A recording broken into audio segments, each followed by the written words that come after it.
ओम नमो भगवते वासुदेवाय नमः। श्रीमद् भागवत कथा तृतीय स्कंद 16वां अध्याय। जय विजय का वैकुंठ से पतन। श्री ब्रह्मा जी ने कहा, देवगण, जब योगनिष्ठ सनकादि मुनियों ने इस प्रकार स्तुति की, तब वैकुंठ निवास श्री हरि ने उनकी प्रशंसा करते हुए यह कहा। श्री भगवान ने कहा, मुनिगण, ये जय विजय मेरे पार्षद है। इन्होंने मेरी कुछ भी परवाह न करके आपका बहुत बड़ा अपराध किया है। आप लोग भी मेरे अनुगत भक्त हैं। अतः इस प्रकार मेरी अवज्ञा करने के कारण आपने इन्हें जो दंड दिया है वह मुझे भी अभिमित है। ब्राह्मण मेरे परम आराध्य है। मेरे अनुचरों के द्वारा आप लोगों का जो तिरस्कार हुआ है उसमें मैं अपना ही किया हुआ मानता हूँ। इसलिए मैं आप लोगों से प्रसन्नता की भिक्षा मांगता हूँ। सेवकों के अपराध करने पर संसार उनके स्वामी का ही नाम लेता है। वह अपयश उसकी कीर्ति को इस प्रकार दूषित कर देता है जैसे त्वचा को चर्म रोग। मेरी निर्मल सुयस सुधा में गोता लगाने से चांडाल पर्यंत सारा जगत तुरंत पवित्र हो जाता है। इसलिए मैं वैकुंठ कहलाता हूँ। किन्हों यह पवित्र कीर्ति मुझे आप लोगों से ही प्राप्त हुई है। इसलिए जो कोई आपके विरुद्ध आचरण करेगा वह मेरी भुजा ही क्यों न हो, मैं उसे तुरंत काट डालूंगा। आप लोगों की सेवा करने से ही मेरी चरण रज को ऐसे पवित्रता प्राप्त हुई है कि वह सारे पापों को तत्काल नष्ट कर देती है। और मुझे ऐसा सुंदर स्वभाव मिला है कि मेरे उदासीन रहने पर भी लक्ष्मी जी मुझे एक क्षण के लिए भी नहीं छोड़ती। यद्यपि इन्हीं के लेश मात्र कृपा कटाक्ष के लिए अन्य ब्रह्मादि देवता नाना प्रकार के नियमों एवं व्रतों का पालन करते हैं, जो अपने संपूर्ण कर्मफल मुझे अर्पण कर सदा संतुष्ट रहते हैं। वे निष्काम ब्राह्मण ग्रास पर तृप्त होते हुए घिसे तरह तरह के पकवानों का जब भोजन करते हैं, तब उनके मुख से मैं जैसा तृप्त होता हूँ वैसा यज्ञ में या अग्नि रूप मुख से यजमान की दी हुई आहुतियाँ को ग्रहण करके नहीं होता। योग माया का अखंड और असीम ऐश्वर्य मेरे अधीन है तथा मेरी चरणोदक रूपिणी गंगा जी चंद्रमा को मस्तक पर धारण करने वाले भगवान शंकर के सहित समस्त लोगों को पवित्र करती है। ऐसा परम पवित्र एवं परमेश्वर होकर भी मैं जिनकी पवित्र चरण रज को अपने मुकुट पर धारण करता हूँ, उन ब्राह्मणों के कर्मों को कौन नहीं सहन करेगा। ब्राह्मण, दूध देने वाली गौवें और अनाथ प्राणी ये मेरे ही शरीर है।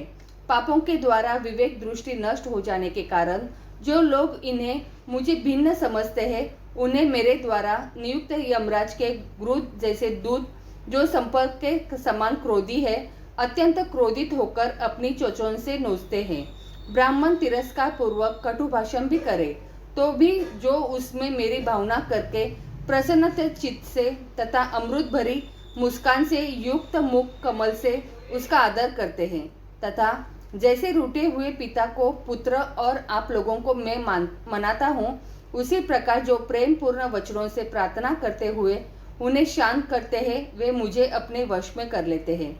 मेरे इन सेवकों ने मेरा अभिप्राय न समझकर ही आप लोगों का अपमान किया है। इसलिए मेरे अनुरोध से आप केवल इनकी कृपा कीजिए कि इनका यह निर्वास काल शीघ्र ही समाप्त हो जाए।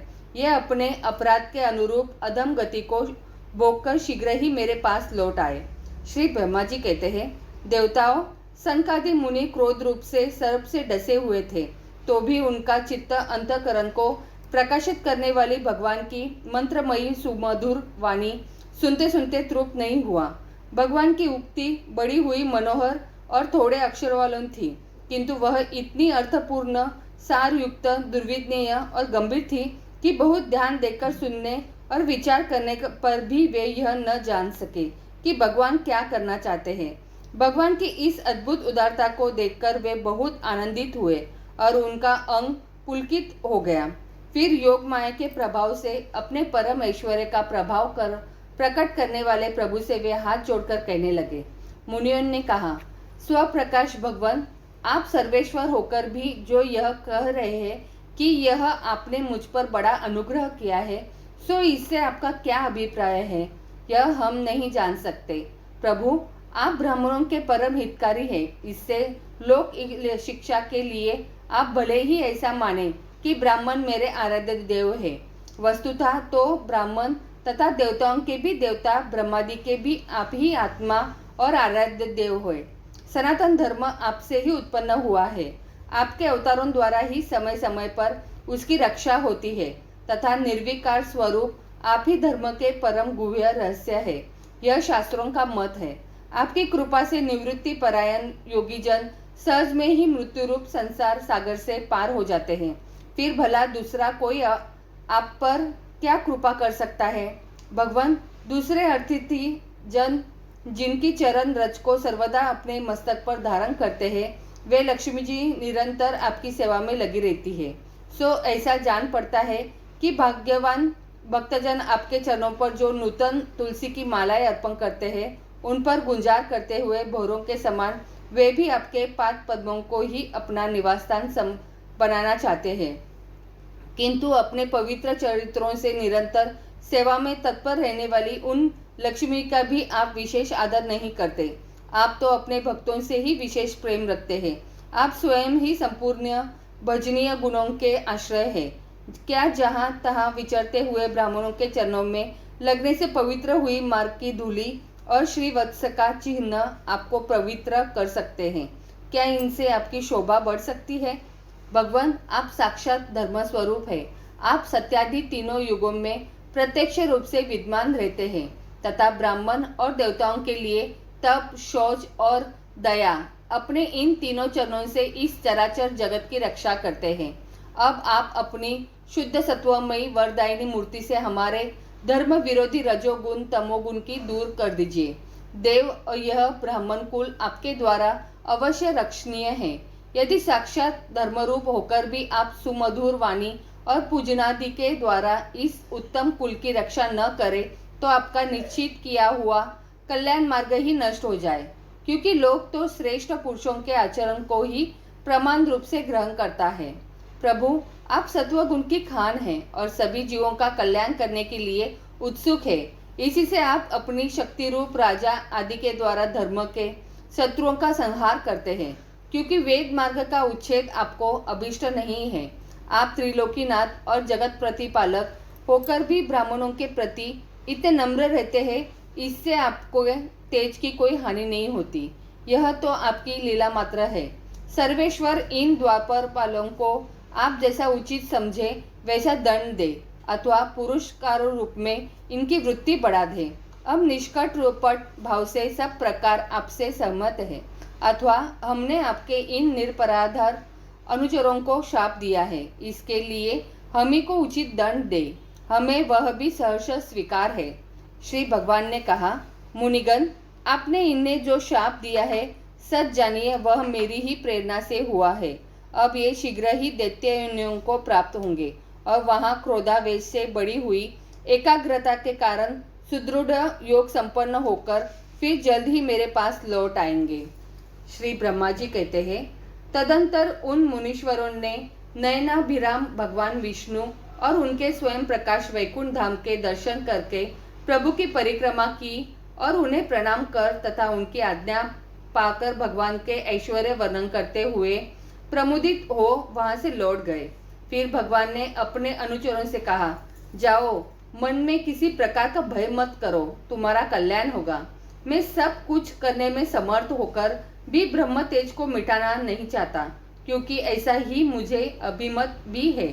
एक बार जब मैं योग निद्रा में स्थित हो गया था, तब तुमने द्वार में प्रवेश करती हुई लक्ष्मी को रोका था। उस समय उन्होंने क्रूर होकर पहले ही तुम्हें यह शाप दे दिया था। अब दैत्य योनि में मेरे प्रति क्रोधाकार वृत्ति रहने से तुम्हें जो एकाग्रता होगी, उससे ही तुम इस विप्र तिरस्कार जनित पाप से मुक्त हो जाओगे और हरि फिर थोड़े ही समय में मेरे पास लौट जाओगे। द्वापर पालों के इस प्रकार आज्ञा दे भगवान ने विमानों की श्रेणियों से सुसज्जित अपने सर्वाधिक श्री संपन्न धाम में प्रवेश किया।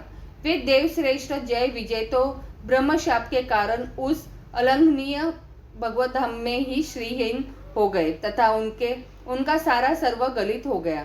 पुत्रों, फिर जब वे वैकुंठ लोक से गिरने लगे, तब वहां श्रेष्ठ विमानों पर बैठे हुए वैकुंठ वासियों ने महान हाहाकार मचा गया। इस समय दिति के गर्भ में स्थित जो कश्यप जी का उग्र तेज है, उसमें भगवान के उन पार्षद प्रवारों ने ही प्रवेश किया है। उन दोनों असुरों के तेज से ही तुम सबका तेज फीका पड़ गया है। इस समय भगवान ऐसा ही करना चाहते हैं। जो आदि पुरुष संसार की उत्पत्ति, स्थिति और लय के कारण है, जिनकी योग माया को बड़े बड़े योगीजन भी बड़ी कठिनता से पार कर पाते हैं, वे सत्वादी तीनों गुणों के नियंता श्री हरि ही हमारा कल्याण करेंगे। अब इस विषय में हमारे विशेष विचार करने से क्या लाभ हो सकता है? आगे की कथा अगले अध्याय में। तो बोलो प्रेम से राधे राधे।